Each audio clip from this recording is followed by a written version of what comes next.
கண்களே எல்லாம் ஆடி போகிறோம். அடுத்தது விநாயகர் சதுர்த்தி, நவராத்திரி, ஐப்பசி அன்னாபிஷேகம், கார்த்திகை தீபம், இப்படி ஒவ்வொரு மாசத்துக்கு 2-3 விசேஷம் வந்துட்டே இருக்கும். இந்த ஆடி மாசத்துல அம்பிகையை வழிபாடு செய்து எல்லா வளங்களும் நலங்களும் பெறுமாறு கேட்டுக்கொள்கிறோம். நமது ஆலயத்தில் பைரவ பெருமான் பிரதிஷ்டை செய்து 1.5 வருஷம் ஆகுது. இந்த பைரவ பெருமானுடைய திருவள்ளுவர் சொல்ல மாறாது. ஏன்னா அவருடைய கருணை சுவாமியோட எல்லாருக்கும் ஆதி வழங்குறாரு.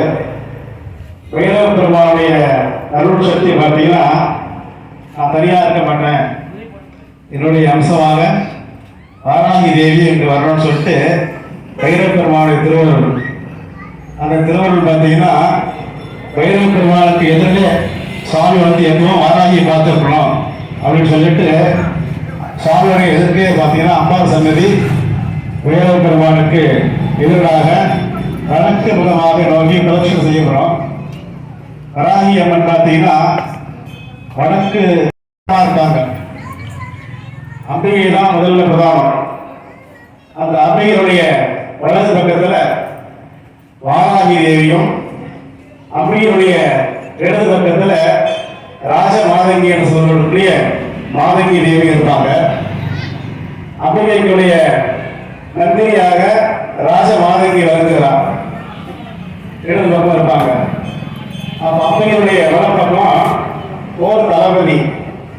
ஒரு போர் செய்யணும்னா தளபதி ஒழுங்கா இருக்கணும். தளபதி செய்யலைன்னா போர் வெற்றி காண முடியாது. அப்போ அந்த தளபதி யாருக்கு அந்த மூச்சு கொடுக்கணும் பார்த்தீங்கன்னா, அந்த அர்த்த மாதாவில் வராகி தான் ரொம்ப விசேஷமான தேவதை. அந்த வராகி அம்மா என்ன பண்ணா தன்னுடைய போர் தளபதியா நியமிச்சிருக்காங்க. ஒரு வசவன் அப்படிங்கிற எதிர்த்து போராடணும்னு பார்த்தீங்கன்னா அம்மா நேரம் போக மாட்டாங்க. அது தளபதியை அனுப்பிச்சு என்னன்னு கேட்டுட்டு வா அப்படின்ட்டு அம்மா என்ன பண்ணுவான், வராகி தேவி அனுப்புவாங்க. வராகி தேவி என்ன பண்றாங்கன்னா, அந்த அரக்கனை சமாதானம் பண்ணிடுறாங்க.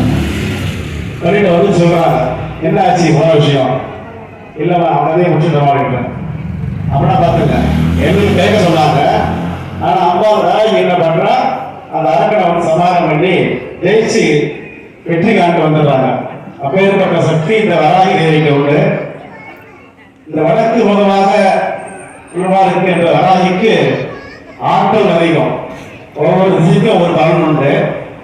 பொதுவாக வராகி பார்த்தீங்கன்னா வடக்கு தான் அதிகமா இருக்கும், கிழக்கு புறம் கம்மி தான். அப்பேற்பட்ட வராகி நமது ஆலயத்துல வேப்பலியம்மன் நம்முடைய பிரதான கோயில். அந்த அம்பிகையினுடைய தளபதியாக வராகி தேவி அம்பாளுக்கு வடக்கு பக்கத்துல வடக்கு முகமாக பிரதட்சணை பண்றோம். இந்த திருப்பணிக்கு உங்களால் முடிந்த நிதி உதவி திருப்பதியை வழங்குபவர்கள் நமது ஆலயத்தை வழங்கலாம். இப்போ திருப்பணி நடந்து கொண்டிருக்கு.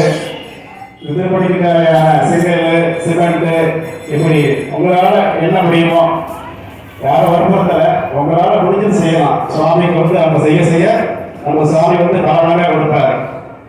அந்த அம்பிகையுடைய வராகனுடைய திருவருள் உங்க எல்லாருக்கும் கிடைக்கணும்னு பிரார்த்தனை பண்ணிக்கிறோம். பைரவ பெருமானுக்கு மாசம் தேவை அஷ்டமி அபிஷேகம் ரொம்ப விசேஷம் நடைபெற்றுக் கொண்டிருக்கிறது. இது போல அம்பிகைக்கு வராகிக்கும் விசேஷ பஞ்சமி தினத்தில் அபிஷேகம் நடைபெறும். இப்பொழுது எம்பெருமானுக்கு விசேஷ அலங்காரம் முடிஞ்ச உடனே தீபாராதனை முடிஞ்ச உடனே எல்லாரும் அமைதியா இருந்து பிரசாதம் வாங்கி கொள்ளணும்.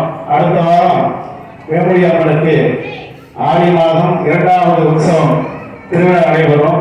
இந்த 3 நாள் அம்பிகைக்கு ஆடி திருவிழா நடைபெற்று அம்பிகைக்கு கூட்டமுது படைத்து அம்மா உற்சவம் அம்மாள் வீதி உலா வருவாங்க. ஞாயிற்றுக்கிழமை இரவு ஒரு 6:30 மணிக்கு நமது பகுதியில் வேம்புலி அம்மன் திருவிழி உலா வரும்.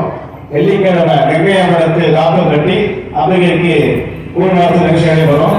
அன்று சாயங்காலம் வெள்ளிக்கிழமை வேம்புலி அம்மனுக்கு காப்பம் கட்டி அம்பிகையுடைய பூங்கரகம் நமது பகுதியில் எழுந்தருளி 3 நாளைக்கும் அம்மாள் கரகம் ஊர்வலம் 3ஆம் நாள் ஞாயிற்றுக்கிழமை மதியானம் 12 மணிக்குள் அம்பிகைக்கு கூழோடு படைத்து விசேஷ தீபாராதனை நடைபெறும்.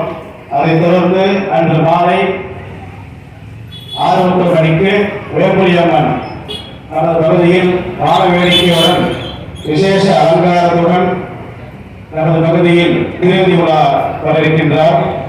அதன் தொடர்ச்சியாக ஆடிப்பூரம், எப்பவுமே ஆடிப்பூரம் தள்ளிதான் வரும். இந்த ஆண்டு பார்த்தீங்கன்னா திருவிழா மறுநாளே வந்துருச்சு. அப்போ நமக்கு 4 நாள் கண்டினியூவா உற்சவம் தான், கோவில் கொண்டாட்டம் கோலாகலமாக இருக்கும். மறுநாள் அம்பிகைக்கு வேம்புலியம்மனுக்கு வளைகாப்பு அலங்காரம், அன்று மாலை 6 மணிக்கு விசேஷ தீபாராதனை. அது மட்டும் இல்லாமல் நமது அம்பிகையுடைய அதாலத்தில் எழுந்தொழி உருவாக்கிக் கொண்டிருக்கும் வெங்கடேச பெருமாள் சன்னதியில் கோதை நாச்சியார் என்று சொல்லக்கூடிய ஆண்டாள் தாயாருக்கு அந்த ஆடிப்பூரம் விசேஷ வளகாப்பு அலங்காரம் செய்யப்பட்டு அம்பிகை உள்பிரகாரம் அம்மா வருவாங்க.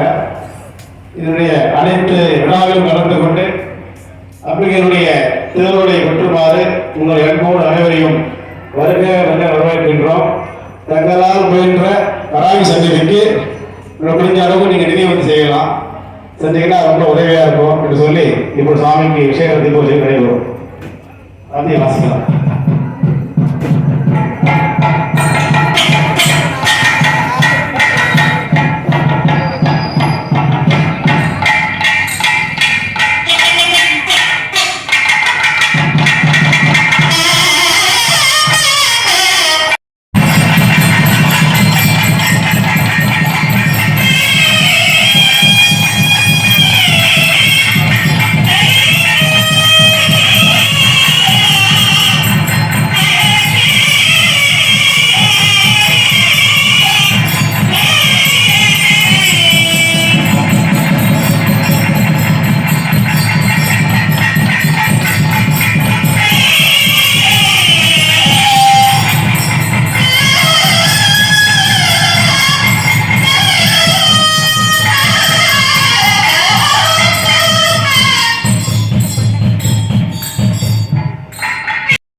धर्मात्मनान्यमोक्ष सर्वविध नवपुरुषार्थत्यर्थम् आदित्यानां नवानां गणानां अनघोरविव्याप्यर्थं किञ्चित् भवविद्येत्वं विकसन्न पूर्वजन्म जन्मजन्मान्तरः सकलदोषानानिवर्त्यर्थं श्रीविशेषः दक्षिणादिनः पुण्यकाले तस्य आषाढमास कृष्णपक्ष अष्टमीतरपुण्यकाले तस्य महाभैरवस्वामिनः महाकालभैरवमूर्तये महाप्रसादत्यर्थं सकलजातकदोष रत्नदोष नवांशदोष वैराग्य अष्टरत्नानां दोषनिवृत्यर्थं लोकक्षेमार्थं सकलजीवराशिक्षेमार्थं धनवस्तुवाहनादित्यर्थं उद्योगवर्णदवैवस्थाने अभिविद्यार्थं पंचीकृतमेवे विवाह ब्राह्मणसिद्ध्यर्थं पुत्रभाग्य बुद्धिभाग्य सन्तान अभिवृद्ध्यर्थं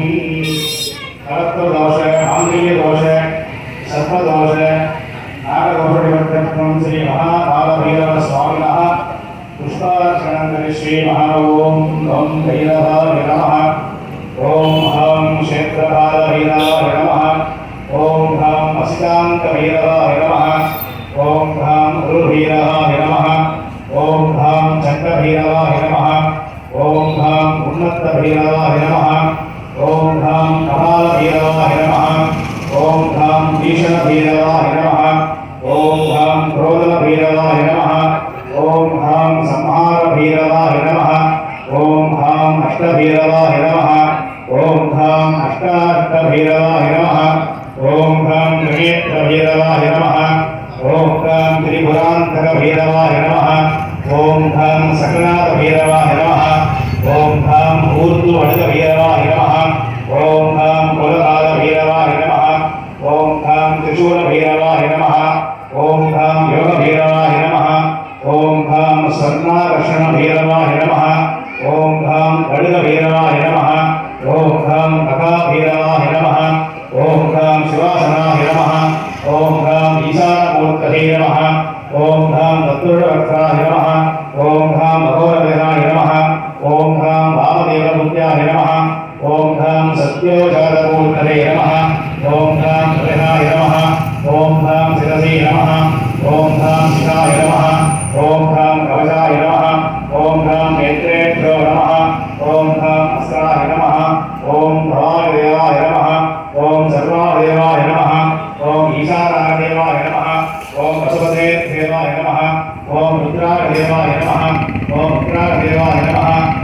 भीमादेवाय नमः ओम भगवे देवाय नमः ओम श्री महाकालभैरव स्वामिनः नानाविध दिव्यपरिमल पत्रपुष्पं समर्पयामि त्रिदलं त्रिगुणाकारं त्रिनेत्रं दस्त्रजाहितं त्रिजन्मभावसंहारम् एकविधं शिवात्मनमस्तु ओम भैरवरूपाय भैरवासनाय नमः योगां पुष्पं भेद पुष्पवान् कथावाहन् प्रसन्नान् भवति चन्द्रभावापुष्पं पुष्पवान् कथावाहन् प्रसन्नान् भवति देहं भेद योगायतनं भेद आयतनवान् भवति संवत्सरायतनम् आयतनवान् भवति यस्संवत्सरस्यायतनं भेद आयतनवान् भवति आवै संवत्सरस्यायतनम् आयतनवान् भवति एवं भेद योः सुनाभं प्रतिष्ठितां भेद प्रत्येव तिष्ठति